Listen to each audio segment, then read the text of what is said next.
స్వచ్ఛత అంటే నందిని. నందిని పాలు మరియు పెరుగు. నమస్తే రమగారు. నమస్తే జయ. రమగారు, మంచి స్టోరీ చెప్పండి. నేను పేరు చెప్పగానే ఇలాంటి స్టోరీయా అని అనకూడదు నువ్వు. ఓకే, అలాంటి స్టోరీ చెప్తారా? రాకాసి మెట్లు. దాని పేరు అది, నేనేం చేయను చెప్పు. బాగుంది బాగుంది. పూర్వం ఒక పల్లెటూరులో ఒక నదీ తీరంలో ఉన్న ఒక ఊరిలో గ్రామ పెద్దకు ఒక కుమారుడు కలిగేట. వాడి పేరు లలితుడు అని పెట్టారు. లలితుడు. లలితుడా? లలితుడు. ఓకే. ఎంత తెలివైన వాడో వాడు. సాధారణమైన తెలివి, పిల్లడు ముద్దుగా ఉండేవాడు, భలే బ్రైట్గా. కొంతమంది పిల్లలు అట్లా ఉంటారు కదా, ఊళ్ళో అందరినీ మైమరిపింపజేసేవాడు వాడు. గ్రామ పెద్ద గారు అబ్బాయి చిన్నింటి వాడు కాదనుకునేవాళ్ళు. సడన్గా వాడు 7 ఏళ్ల బర్త్డే అయ్యేసరికి మాయమైపోయాడు పిల్లాడు. ఎవరో ఎత్తుకుపోయారు. ఎంత వెతికినా ఊళ్ళో దొరకల. ఆ ఊరికి నదీ మార్గం ఒకటే ఉంది. ఎత్తుకుపోతే ఎలా ఎత్తుకుపోతారు? ఆ రోజుల్లో ఎవరో కొత్త వాళ్ళు బయట నుంచి వచ్చి తీసుకుపోవడం అంత సులువు కాదు. అవును, ఆ నది ఆటాలి. పైగా దానికి ఈ నదికి అవతల ఒక పెద్ద కొండ ఉంది. కొండ మీద నుంచి ఎవరైనా వచ్చి ఎత్తుకెళ్ళచ్చు, కానీ అది రాకాసి కొండ అని చెప్పుకునేవాడు. ఆ కొండ మీద మన ద్వాపర యుగం నాటి జృంభకాసురుడు అనే ఒక రాక్షసుడు ఉన్నాడని చెప్పుకునేవాళ్ళు. కానీ వాళ్ళెవరూ ఇటు నది దాటి వచ్చిన దాఖలాలు లేవు. పిల్లాడు కనపడకుండా పోయాడు. 6-7 సంవత్సరాలు గడిచిపోయాయి. ఇక రాడని గుండె రాయి చేసుకున్నారు వీళ్ళు. అయితే ఆ ఊళ్ళో వైభారుడని ఒక కమ్మరి ఉండేవాడు. ఈయన పని చేసేవాడు. వీళ్ళకి వ్యవసాయాలు, నదీ తీరం కదా, వ్యవసాయం ఉంది. అతను కమ్మరి పని చేసి ఇక కత్తులు, కటార్లు, నాగళ్ళు, కొర్రులు అలాంటి పనులు చేయటం, పారలు తయారు చేయటం, పాత్రలు తయారు చేయటం, ఆ పని చేసేవాడు. అయితే ఈ వైభారుడు భలే తెలివి గలవాడు. అతని తెలివి ఏంటంటే, ఎవరికైనా ఏదైనా కళ వచ్చిందనుకో, ఆ కళని విశదీకరించి చెప్పటం, ఇంటర్ప్రిట్ చేయటం. నాకు ఒక కళ వచ్చింది, నేను ఆ పళ్ళ తోటలోకి వెళ్ళాను, ఆ పళ్ళ తోటలో ఒక పండు కోసుకుని తిన్నట్టు, ఓ కోతిపిల్ల ఉండి ఓ 2 పళ్ళు నాకు కోసి ఇచ్చినట్టు కళ వచ్చిందనుకో. ఈ కళకు అర్థం ఏం చెప్తాం?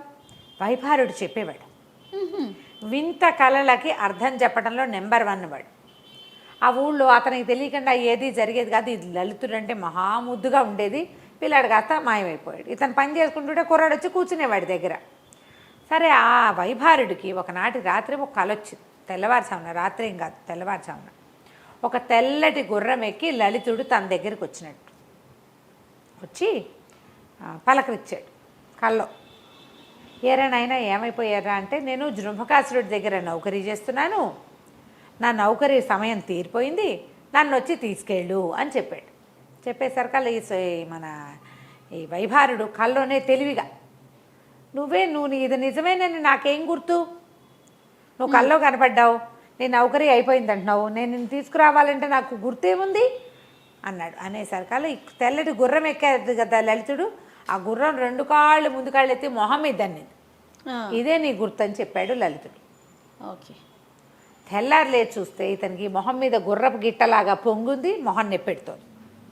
గుర్రం దన్నింది నిజమే. లలితుడు తను అడిగాడు, నా నౌకరీ అయిపోయింది, నన్ను వచ్చి తీసుకెళ్ళు అని. ఇతనికి ఆలోచిస్తే అది అక్షరాల నిజమని తోచింది. పిల్లాడు 7 ఏళ్ల క్రితం మాయమయ్యాడు. అప్పటికి వాడికి 7 ఏళ్ళు. నౌకరీ కాలం అంటే అంత వయసు పిల్లల్ని ముంచుకుంటాడనమాట జృంభకాసురుడు. పోనీ వెళ్ళి తెచ్చుకోవాలి. ఏటా ఊళ్ళో ఎవరికి చెప్పల. కొండ మెట్టు వెళ్ళి ఈ నది దాటి కొండ మీదకి వెళ్ళాలి. అక్కడ పెద్ద పెద్ద మెట్లు ఉన్నాయి ఆ కొండకి. ఆ మెట్లు ఏంటంటే మామూలు మనుషులు ఎక్కేవి కాదు. పూర్వకాలంలో రాక్షసులు ఆ మెట్లు ఎక్కి ఆ కొండ మీదకి ఎక్కేవాళ్ళని ప్రతీతి. వాళ్ళు ఒక్కొక్కళ్ళు 2 మెట్లు కూడా దాటేవాళ్ళట. ఒక మనిషి ఆ మెట్టుని 1 మినిట్ నడవాలి, అప్పుడే తర్వాత మెట్టు వస్తుంది. అంత పెద్ద మెట్లు రాకాసి మెట్లు అంటారు వాటిని. ఆ వైపుకి ఎవ్వడూ వెళ్ళడు.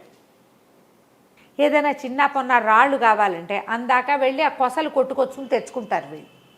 కొండరాయి కావాల్సి వస్తుంది కదా, కొసలు కొట్టి తెచ్చుకున్నా అక్కడ రాకాసి మెట్లుగానే ఉన్నాయి. తను బాగా ఆలోచించి తన స్నేహితుడైన ఒక పల్లెవాడితోటి మాట్లాడాడు. ఇంకా ఇవి చాలా ఊళ్ళు ఉన్నాయి.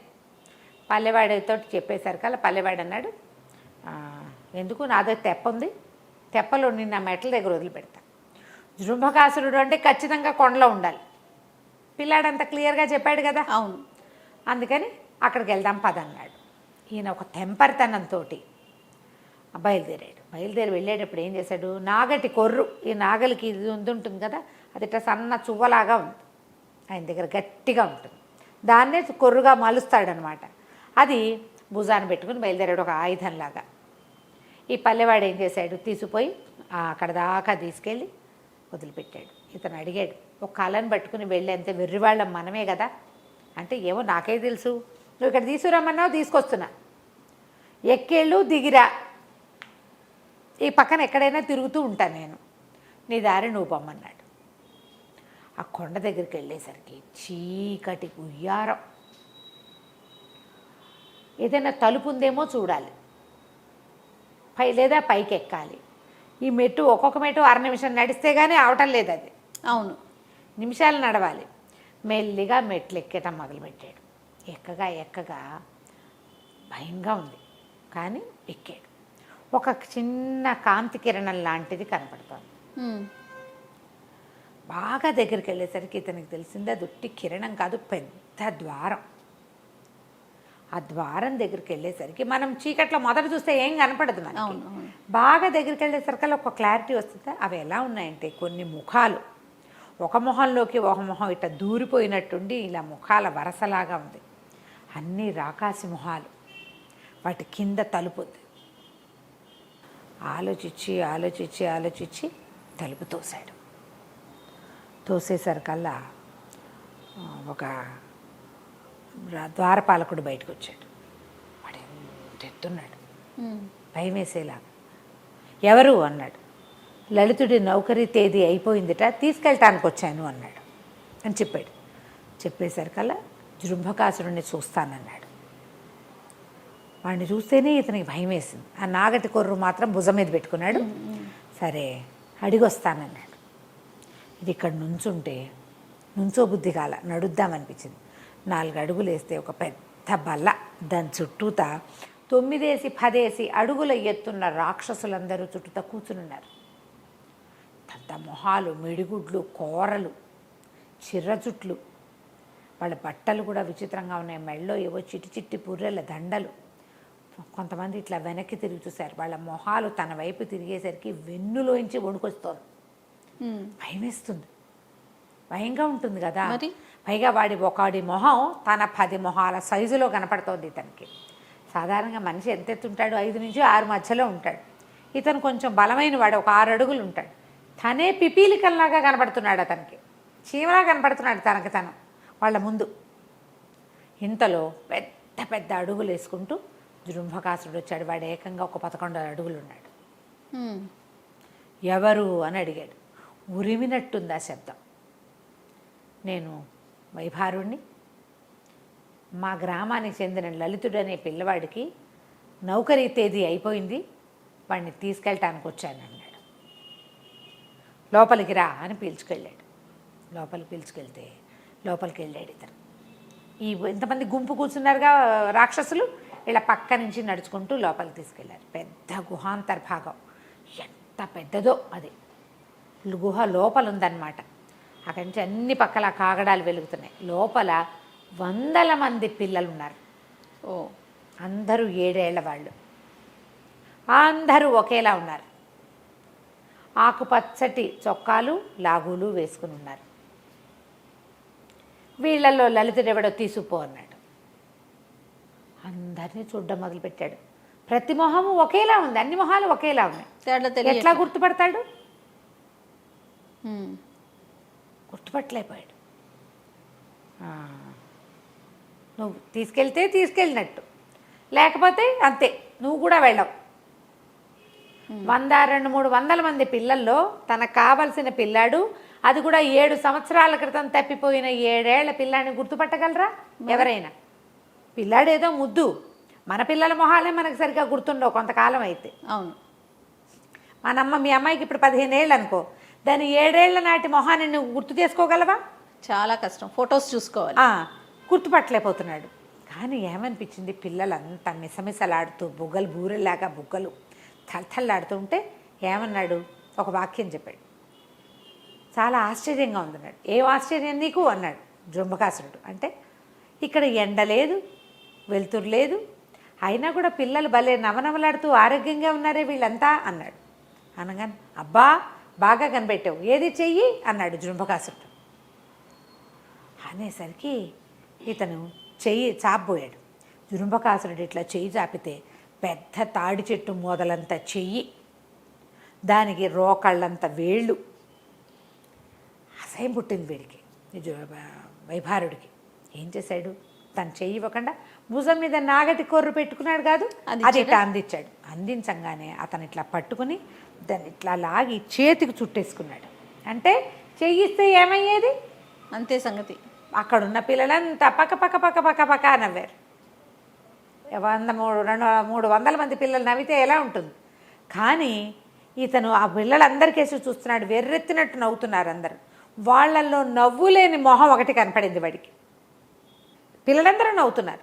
పరిగెత్తుకుంటూ వెళ్ళి ఆ నవ్వకుండా ఉన్న పిల్లాన్ని ఎత్తేసుకున్నాడు ఈ వైభారుడు. వీడే లలితుడు అన్నాడు. అనగానే మరుక్షణం పెద్ద మోతయింది, అంతా చీకటి, ఏమీ లేదు అక్కడ. వైభారుడు మాత్రం పిల్లాన్ని పట్టుకుని పరిగెత్తేసాడు. ఎటు పరిగెడుతున్నాడో తెలియదు.